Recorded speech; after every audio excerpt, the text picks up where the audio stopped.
Ek groet u, dit is Sondagoggend die 29ste Maart. En kom ons gesels oor geregtigheid van God. Is dit die wet of uit die geloof? Kom ons lees uit Romeine 1 vers 16. Want ek skaam my nie oor die evangelie van Christus nie, want dit is 'n krag van God tot redding vir elkeen wat glo, eers vir die Jood en ook vir die Griek.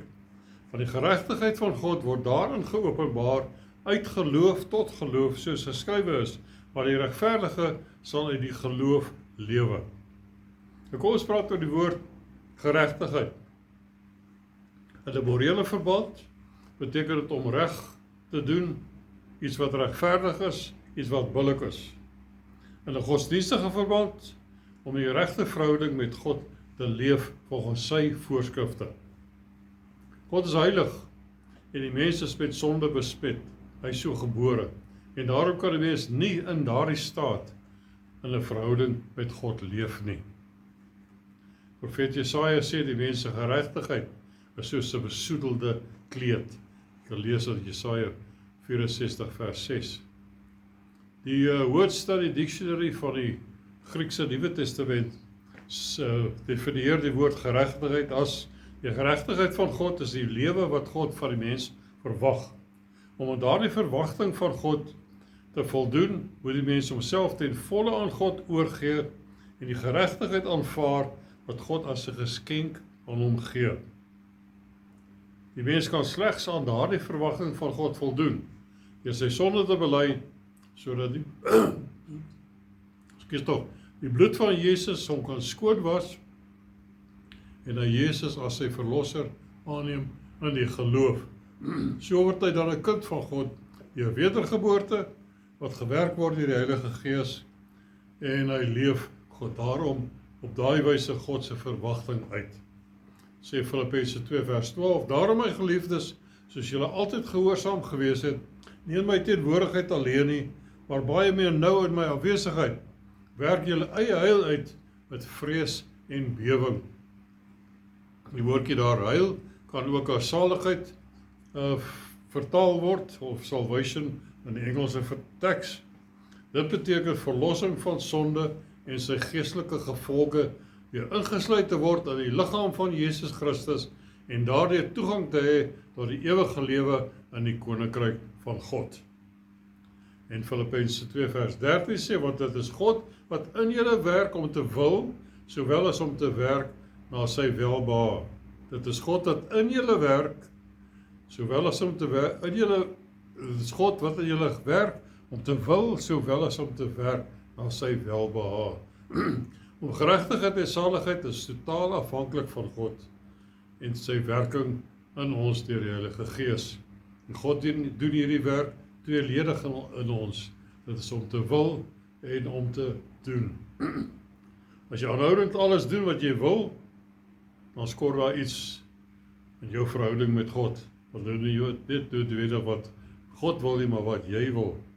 God se geregtigheid is progressief. Dis nie staties nie.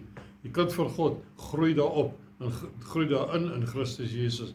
Efesiërs 4 vers 15. Maar terwyl ons in liefde die waarheid betrag, en alles sou opgroei in hom wat die hoof is, naamlik Christus. En dan sê 2 Korintiërs 3 vers 18. En terwyl ons almal met onbedekte gesig soos in 'n spieël die heerlikheid van die Here aanskou, word ons van gedaante verander na dieselfde beeld van heerlikheid tot heerlikheid as deur die Gees wat van die Here. Hierdie verandering is progressief en is gedryf deur die Heilige Gees. Die pragtige skrif in Spreuke 4 vers 18. Terwyl die pad van die regverdiges is soos die lig van die môreglans, wat al helderder word tot die volle dag toe. So groei ons progressief in hierdie waarheid van die Here. En enigste basis vir geregtigheid is om die geloof te lewe. Want Romeine 1 vers 17 het ons gelees, die geregtigheid van God word daarin geopenbaar, uit geloof tot geloof, soos geskrywe is, maar die regverdige sal uit die geloof lewe. Hierdie regverdigheid, die geloof lewe, word aangehaal uit Habakuk 2 vers 4, en het word ook weer eens de tweede en derde keer genoem in Galasiërs 3 vers 11 en in Hebreërs 10 vers 38. So sien ons hierdie sinstede kom 4 maal in ons Bybel voor. So, die regverdige sal uit die geloof lewe. Nou dan is daar teenoorgestelde van geloof. En Romeine 14 vers 23, die laaste deel daarvan sê vir ons, alles wat nie uit die geloof is nie, is sonde. Nou kan die wet geregtigheid produseer. Kan die wet ons wit was? Kan die wet sonde uitwis en wegwas? Ons praat nie van sekulêre of regeringswette nie, wat vir sosiale orde bedoel is nie, maar 'n geestelike wet, wat die mens in die regte verhouding met God bring. Verder, wanneer ons verwys na die wet, en wat dit leer, dan word verwys na die wet van Moses, dit sou ons anders vermeld.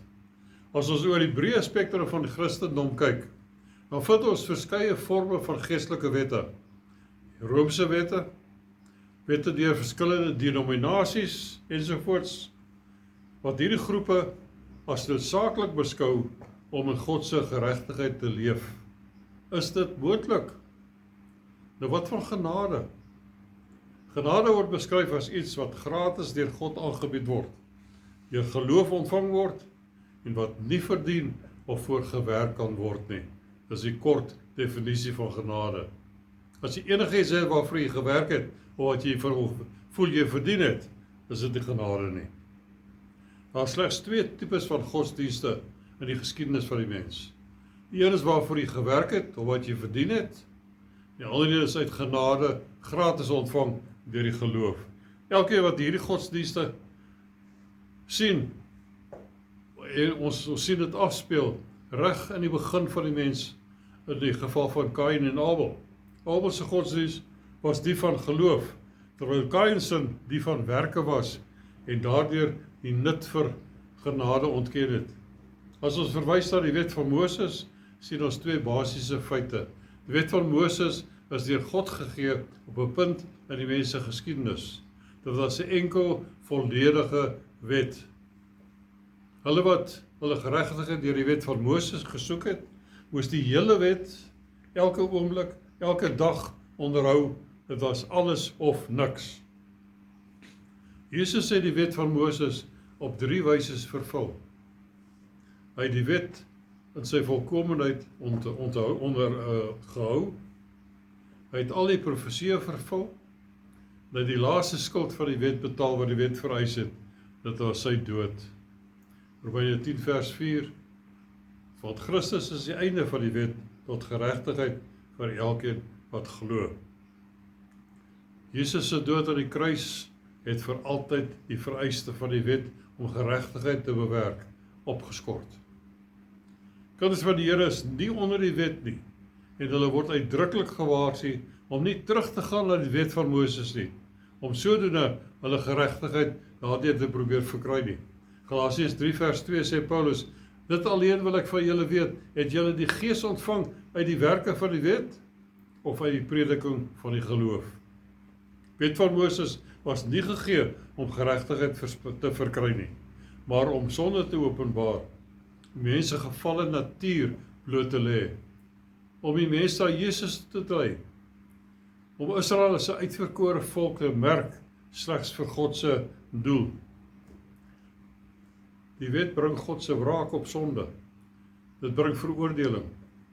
Dit hou mense in die duiwelse mag. En dit bring vloeke op die mens. Ons het in die begin gesê dat ons nie onder die wet van Moses is nie. Praat van die wedergebore kind van God. Wat word dan die geld van die gelowige verwag? Hoe moet hy leef? En wat verwag God van hom om te doen? Eerste plek, word nie van die gelowige verwag om besny te word nie. Word ook nie vir hom verwag om die nuwe maan of sabbate of sekere kleredrag te dra of sekere diere te offer nie. Nou hoe bemagtig God die gelowige om te doen wat van hom verwag word? Filippense 2 vers 13, want dit is God wat in julle werk om te wil, sowel as om te werk na sy welbehae. En Romeine 8 vers 3, want God het wat vir die wet onmoontlik was, omdat dit kragteloos was, die vlees, deur sy eie seun in die gelykheid van die sondige vlees te stuur, En dit ter hulle van die sonde veroordeel in die vlees, sodat die reg van die wet vervul kan word in ons wat nie na die vlees wandel nie, maar na die gees. So apostel Paulus beklemtoon dit, dat daar is nie fout by die wet nie, maar dat die swakheid wat blijkbaar uit die wet, dit is nie uit die wet is nie, maar uit die mens se vlees is, die swakheid van die vlees. En daarom was hy nooit in staat om die wet te onderhou nie. Die vlees, die gevalle natuur van die mens, was die probleem gewees. Daarom is God 'n ander manier vind. En 'n ander manier was dat God sy eie seun moes gee in die gelykheid van die sondige vlees. Die probleem met die sondige vlees is dat die kruis mee gedeel wat die nuwe pad geopen het. Dit wat die wet nie kon doen nie, maar wat genade doen. Romeine 8 vers 4 het ons gelees, sodat die reg van die wet vervul sou kon word in ons. Reg van die wet word nie bedoel, dit word nie van ons verwag om die wet en al sy details en vereistes en ordonnansies te hou nie, maar dit word verwag om die uitwerking van die geregtigheid van die wet uit te leef, om te wil en om te doen. Nou wat beteken hierdie uitwerking van die geregtigheid van die wet? Met alweer die produk van die geregtigheid van die wet. Matteus 22 vers 35 spel dit vir ons uit, Jesus aan die woord. Ja, wetgeleerde kom na Jesus toe en vraag, hy probeer hom versoek en sê in vers 36, Meester, wat is die groot gebod in die wet? Jesus antwoord hom, jy moet die Here jou God lief hê met jou hele hart, met jou hele siel, met jou hele verstand. Dit is die eerste en groot gebod. En die tweede wat hier mee gelyk staan, jy moet jou naaste lief hê soos jouself.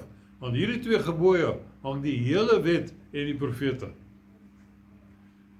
Dit is heel eenvoudig. Jy moet God lief hê, jy moet jou naaste lief hê. Dit is die geregtigheid van die wet, en dit is wat God van sy kinders verwag. Romeine 13 vers 8 skryf die apostel Paulus, wees aan niemand iets verskuldig nie. Baie belangrik. Behalwe om mekaar lief te hê, want hy wat ander lief het die wet vervul. Want dit, jy mag nie egbreek nie, jy mag nie doodslaan nie, jy mag nie steel nie, jy mag geen valse getuies gee nie, jy mag nie begeer nie, of watter ander gebod ook al. Want in hierdie woord saamgevat, jy moet jou naaste lief hê soos jouself. Die liefde doen die naaste geen kwaad nie, daarom is die liefde die vervulling van die wet. En Galasiërs 5 vers 14 sê, maar die hele wet word vervul in een woord, naamlik, jy moet jou naaste lief hê soos jouself. Ons vind 'n groot probleem in ons wêreld van vandag. Dit is dat mense hulle self nie lief het nie. Maar hulle is ook nie tevrede met hoe God hulle gemaak het nie. En dit lei tot verwerping en 'n swak selfbeeld.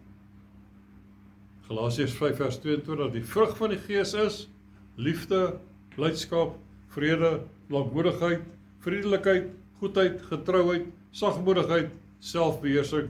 Teen sulke dinge is die wet nie. En 1 Timoteus 1 vers 5 sê Paulus, maar die doel van die gebod is liefde uit 'n rein hart en 'n goeie gewete en ongeveinsde geloof. Enige godsdienstige preek of lering wat nie God se liefde oordra nie, mis die merk heeltemal. 1 Timoteus 1 vers 8, ek gaan sluit hiermee. Maar ons weet dat die wet goed is as iemand dit wettelik gebruik, en as hy weet dat die wet nie gegee is vir die regverdige nie, maar vir die wettelose en tugtelose mense. En Romeine 5 vers 1, omdat ons dan uit die geloof geregverdig is, het ons vrede by God deur ons Here Jesus Christus.